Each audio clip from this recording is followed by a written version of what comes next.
김도환입니다. 본 연구는 표준과학연구소의 한국단위팀과 같이 공동연구를 수행하였습니다. 먼저 저희전 물질에 대해서 간략하게 설명을 드리면 기존의 반도체 칩의 성능은 트랜지스터의 온오프 스위칭되는 속도에 의한 게이트 딜레이에 의해서 좌우가 되었지만 피처 사이즈가 점점 작아짐에 따라서 라인의 선폭이 점점 감소를 하게 되고 라인과 라인 사이의 간격이 점점 좁아짐으로 인해서 RC 딜레이라고 불리우는 새로운 딜레이가 점점 커지게 되었습니다. 따라서 칩의 성능을 더 빠르게 하기 위해서는 이러한 RC 딜레이를 줄여야만 하게 되었는데요. 그러기 위해서는 라인의 리지스턴스를 줄여야 하고 그리고 라인과 라인 사이의 캐패시턴스를 줄여야만이 딜레이 타임을 줄일 수 있게 되었습니다. 따라서 이러한 저항 값을 줄이기 위해서 기존에 사용되었던 알루미늄 배선이 카파 배선으로 대체되게 되고 그리고 라인과 라인 사이의 캐패시턴스 값을 줄여주기 위해서 기존의 SiO2 대신에 더 낮은 유전 함수를 가지는 저유전 물질이 필요하게 되었습니다. 이러한 저유전 물질로는 MSQ라고 불리우는 메틸 7세스키옥세이라는 물질이 그러한 저유전 물질로서 가장 각광을 받고 있는데요. 이러한 MSQ는 이러한 레더 타입의 구조와 이러한 KZ 타입의 구조 두 가지 구조가 혼재되어 있는 혼성 구조를 가지는 걸로 알려져 있으며 유전 상수가 약 2.7에서 2.8 정도로 기존의 SiO2보다 더 낮은 유전 상수를 가지게 되며 열적 안정성이 우수하고 그리고 여기 보시는 바와 같이 실리콘에 결합되어 있는 메칠 그룹 때문에 흡습률이 낮다는 장점을 가지고 있습니다. 하지만 이러한 장점에 비해서 MSQ는 하드니스와 모듈러스가 낮고 즉 기계적 물성이 낮고 그리고 브리치를 하기 때문에 쉽게 크랙이 발생한다는 단점을 가지고 있습니다. 하지만 실제 반도체 공정에 적용돼서 저유전 물질로 사용되기 위해서는 케미컬 미케니컬 프라이머리제이션이라고 불리우는 CMP 공정을 거쳐야 하는데요. 이러한 공정을 거치기 위해서는 간단한 표면의 기계적 물성이 필요하게 되었습니다. 따라서 본 연구에서는 이러한 암모니아 플라즈마 처리를 통해서 이러한 저유전 방막의 표면만을 선택적으로 데시피케이션 시킴으로써 표면에서의 기계적 물성이 향상될 수 있도록 하는 연구를 수행을 하였습니다. 하지만 이러한 표면층을 형성하게 될 경우에는 정기적인 특성 또한 나빠질 수 있기 때문에 표면만을 선택적으로 플라즈마 처리할 수 있는 그러한 표면층의 두께를 컨트롤할 필요성이 있습니다. 따라서 본 연구에서는 암모니아 플라즈마 처리를 통해서 표면에 단단한 표면층이 형성되는 것과 그에 따른 두께를 정확히 분석을 하였습니다.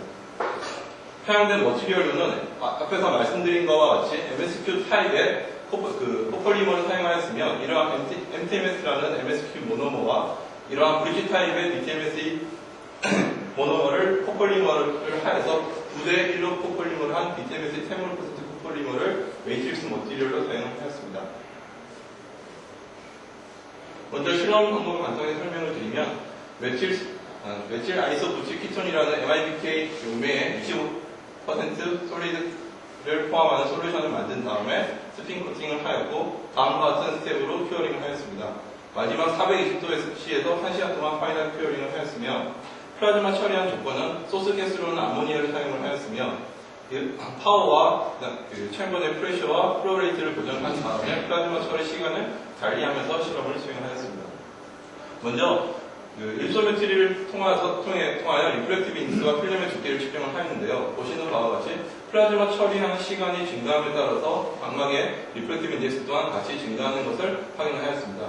이는 표면층이 형성이 됨으로써 전체적으로 리프렉티브 인덱스 값이 증가하는 것을 확인을 하였고요. 그리고 플라즈마 처리 전후의 두께 차이를 측정을 해보았는데요. 단단한 표면층이 형성이 되면서 덴스파이가 일어나기 때문에 전체적으로 플라즈마 처리 시간이 증가함에 따라서 두께 또한 감소하는 것을 확인을 하였습니다. 그리고 앞에서 말씀드린 것과 같이 표면에 단단한 층이 형성되어 있는지를 확인하기 위해서 표면으로부터 기계적 물성을 측정을 하였는데요. 사용한 방법으로는 뎁스 센싱 인덴테이션이라는 방법을 이용하였습니다.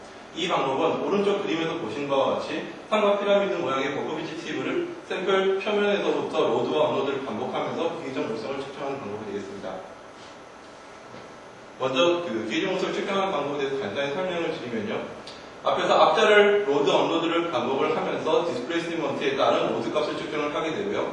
이러한 맥시멈 디스플레이스먼트와 로드로부터 하드니스를 계산하게 되고 그리고 언로드 시 이 기울기로부터 스티프니스 값을 구할 수 있게 되고 이러한 스티프니스 값을 가지고 각막의 모듈러스 값을 구하게 됩니다. 본 연구에서는 Continuous Stiffness Measurement 모드라는 것을 이용을 하여 로드 시에 이러한 오실레이션을 반복을 함으로써 두께에 따른 기회적 물성을 인시치로 측정을 하였습니다. 기회적 물성을 측정한 결과가 되는데요. 플라즈마 처리하지 않은 그 BTMS의 코폴리머 필름의 경우에는 두께에 따라서 이렇게 미니하게 가다가 서브스트레이트에 의해서 점점 기회적 모듈러스가 증가하는 것을 확인하였고요. 플라즈마 처리 시간이 15분, 30분이 되기 때문에 따라서 표면에서의 모듈러스 값이 약 7GPa에서 약 12, 한 10, 13 정도 되는 그 모듈러스를 가지는 것을 확인을 하였습니다. 보시는 바와 같이 처음에 15분 동안 플라즈마 처리를 하게 되면 표면에서 모듈러스가 약 한 7 정도 증가를 하게 되고요. 그 다음에 30분 정도로 시간을 2배로 하더라도 그만큼 리니어하게 증가하지는 않고 어느 정도 표면층이 형성되고 나면 세츄레이션 되는 것 같은 효과를 볼 수가 있었습니다. 하드니스의 경우에도 그와 비슷한 경향을 나타내는데요. BTMS 필름의 경우에는 약 1GPa의 하드니스를 가지게 되지만 플라즈마 처리를 함으로 인해서 표면에서의 하드니스가 똑같이 증가하는 것을 확인을 했습니다.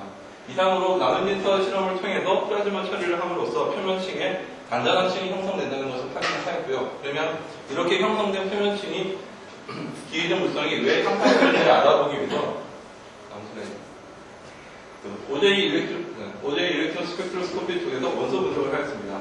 먼저 보시는 바와 같이 BTMS 플라즈마 처리하지 않은 필름의 경우에는 두께에 따른 카본과 실리콘의 옥시전이 이렇게 존재하는 것을 확인하였고요. 플라즈마 처리를 하게 됨에 따라서 여기 그 처리하지 않은 필름에서는 볼 수 없었던 나이트로젠이 발견되기 시작을 하며 카본이 표면에서 카본이 떨어져 나가는 것을 확인하였습니다. 그리고 그 외에 실리콘과 옥시전의 컨텐츠가 표면층에서 더 많이 존재하는 것을 확인하였습니다. 이는 카본 SiC 본드가 끊어지면서 카본이 떨어져 나가게 되고 그 자리를 아모니아와 Si와 O가 같이 합쳐진 실리콘 옥시 나이트라이드 필름이 표면층에서 형성된다는 것을 확인할 수 있었습니다. 아모니아의 나이트로젠의 분포는 약 50나노 두께까지 페네트레이션해서 들어가는 것을 확인을 하였고요. 30분 정도 플라즈마 처리를 하였을 때는 15분과 거의 비슷한 경향을 나타내는데요. O와 Si의 컨텐츠가 증가를 하고 나이트로젠이 약 한 70나노 정도까지 페네트레이션해서 들어가는 것을 확인을 하였습니다. 이로 인해서 기회적 표면에서의 기회적 물성이 증가하는 것은 O와 Si와 O의 컨센트레이션이 증가하는 것처럼 이러한 덴스한 필름이 표면에 형성되기 때문으로 생각되어집니다. 그리고 앞에서 말씀드린 것과 같이 표면층의 두께를 정확히 분석하기 위해서 엑스레이 리프렉티비티 실험을 수행을 하였고요. 이 실험은 포항 가속기 연구소에서 실험을 하였으며 3시트 빅라임에서 실험을 하였습니다. 위에 보시는 검은색으로 나타낸 플라스의 경우에는 플라즈마 처리를 하지 않은 필름의 리프렉티비티 값이 되겠고요. 그 다음에 플라즈마 처리를 15분, 30분 동안 한 데이터가 되겠습니다. 보시는 바와 같이 크리티컬 앵글이 플라즈마 처리를 함에 따라서 증가하는 것을 확인할 수가 있는데요. 이는 표면층의 이 크리티컬 앵글이라는 것은 표면의 일렉트론 덴시티가 높을수록 증가를 하게 되고요.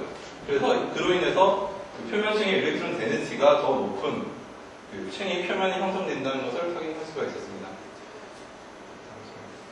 그리고 표면층의 두께를 정확하게 분석을 하기 위해서 프레트랜스폼을 어널리시스를 하였는데요. 이는 일반적으로 리프렉티비티는 보시는 바와 같이 일렉트론 데ን시티 텀으로 표현이 될 수가 있는데요. 이를 트랜스폼을 통해서 분석할 경우에는 일렉트론 데ን시티가 변하는 구간의 값을 알 수가 있게 됩니다. 그래서 이러한 트랜스폼을 통해서 일렉트론 데ን시티가 변하게 되는 시크니스를 구할 수 있게 되고 그 시크니스로부터 플라즈마 처리한 층의 두께를 알 수 있게 됩니다. 그래서 트랜스폼을 아까 보여드린 리프렉티비티 데이터를 트랜스폼을 하게 되면 약 전체 두께가 되는 약 한 500나노 근처에서 피크가 나오는 걸 확인할 수 있고요. 이는 로케이 필름과 실리콘 서브스트레이트와의 일렉트론 덴시티 차 때문에 나타나는 픽이 되겠고요. 그리고 앞에서 나타나는 한 30나노미터에서 나타나는 이 피크의 경우에는 플라즈마 처리한 층과 밑에 있는 처리되지 않은 층과의 일렉트론 덴시티 차이에 의해서 나타나는 피크가 되겠습니다. 이로 인해서 약 30나노미터 정도 되는 표면층이 이쪽에서 피크를 확인할 수 있었고요. 그리고 30분 정도의 경우에는 약 한 56나노미터에서 피크를 확인하였고 여기서 전체의 두께에 해당하는 피크를 확인할 수가 있었습니다. 이를 기초로 해서 리프렉티브 데이터를 피팅을 통해서 계산하였습니다. 이는 플라즈마 처리를 하지 않은 BTMS 필름의 피팅한 결과가 되고요. 그리고 이것은 30분 동안 플라즈마 처리를 한 데이터를 피팅한 결과가 되겠습니다. 이와 같이 앞에 보여드린 이 리플렉티비티 데이터를 가지고 피팅한 결과를 오른쪽 그림과 같이 덴시티 프로파일로 나타냈습니다. 앞에서 말씀드린 결과를 기반으로 30나노가 50나노에서 맥시멈 일렉트론 덴시티 변화가 생긴다고 가정을 하고 일단 오픈리스트를 계산하였을 때 플라즈마 처리를 30분 동안, 15분 동안 하였을 때는 이 프로파일이 끝나는 이 부분이 약 한 50나노 정도에서 끝나게 되는 것을 확인할 수가 있고요. 그리고 약 30분 동안 할 때는 이 프로파일이 약 한 70나노에서 80나노 정도까지 프로파일이 떨어지는 것을 확인하였습니다. 그리고 이러한 표면을 확인하기 위해서 SEM, 크로스 섹션 SEM을 통해서 확인을 하는데요. 왼쪽 그림에서 보시는 것은 플라즈마 처리를 하지 않은 필름의 질입니다. 보시는 바와 같이 깨끗한, 여기가 서브스트레이트가 되고요. 전체적으로 호모지니어스한 필름이 건축되는 것을 볼 수가 있습니다. 그리고 오른쪽에 표시한 그림은 플라즈마 처리를 30분 동안 한 결과가 되겠습니다. 보시는 바와 같이 약 표면층이 이렇게 존재하는 것을 확인할 수가 있고요. 그 두께가 약 76나노미터 정도가 되는 것을 확인할 수가 있습니다. 이는 앞에서 제가 말씀드린 오제 일렉트론에 의한 덴시티 프로파일에 의한 결과와 그 다음에 이전에 말씀드린 리프렉티비티에서 계산한 결과와 거의 일치하는 값이라고 할 수가 있겠습니다. 이상으로 결과를 요약하겠습니다. 암모니아 플라즈마 처리를 통해서 표면의 하단 서피스 레이어가 형성된다는 것을 나노인젠터 시험을 확인을 하였고요. 그리고 형성된 표면층의 조성을 알기 위해서 OJ 프로파일링 방법을 이용해서 원소 분석을 하였습니다. 그래서 카본의 농도가 표면에서 감소를 하고 그에 반해 실리콘과 옥시즌과 나이트로젠의 농도가 점점 증가하는 것을 확인할 수 있습니다. 이로 인해서 표면에 오키나이트라이드 필름이 형성됨으로써 표면에서의 이러한 하드니스가 증가하는 것을 확인할 수가 있었습니다. 그리고 또한 그 플라즈마 처리한 층의 두께를 정확하게 분석하기 위해서 엑스레이 리플렉티비티를 방법을 사용을 하였고요. 그로 인해서 표면층의 두께를 계산할 수가 있었고, 이는 SEM 이미지를 통해서도 확인할 수가 있었습니다. 이상으로 발표를 마치겠습니다.